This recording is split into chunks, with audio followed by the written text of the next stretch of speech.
مسجدوں میں، مدرسوں میں، گاؤں میں، صبح صبح گلیوں میں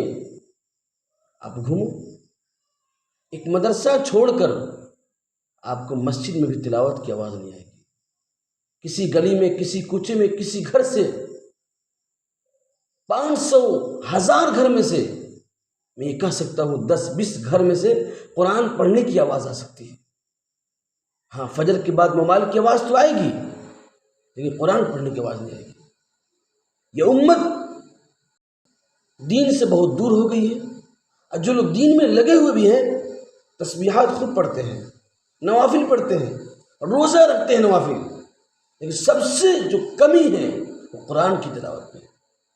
جبکہ ہونا یہ چاہیے تھا کہ قرآن کریم کی تلاوت سب سے پہلے ہونی چاہیے تھی، کیونکہ میرے نبی نے فرمایا کہ قرآن تمام اعمال میں سب سے افضل ہے، اور قرآن پر ہی پورے اسلام کی بنیاد ہے۔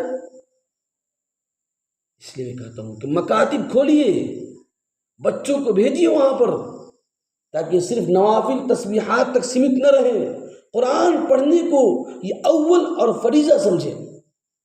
قرآن اللہ کا لفظ ہے، قرآن پڑھنے پر ایک ایک لفظ پر 10 نیکیاں ملتی ہیں، قرآن سے دنیا اور آخرت کے فیصلے ہوتے ہیں۔ میں یہ نہیں کہتا ہوں کہ تسبیح یا نوافل غلط ہے، لیکن میں یہ کہتا ہوں کہ قرآن ان سب میں سب سے افضل ہے۔ اس لیے قرآن کا جتنی تلاوت ہو، قرآن کی تلاوت جتنی ہو اتنی کم ہے، خوب تلاوت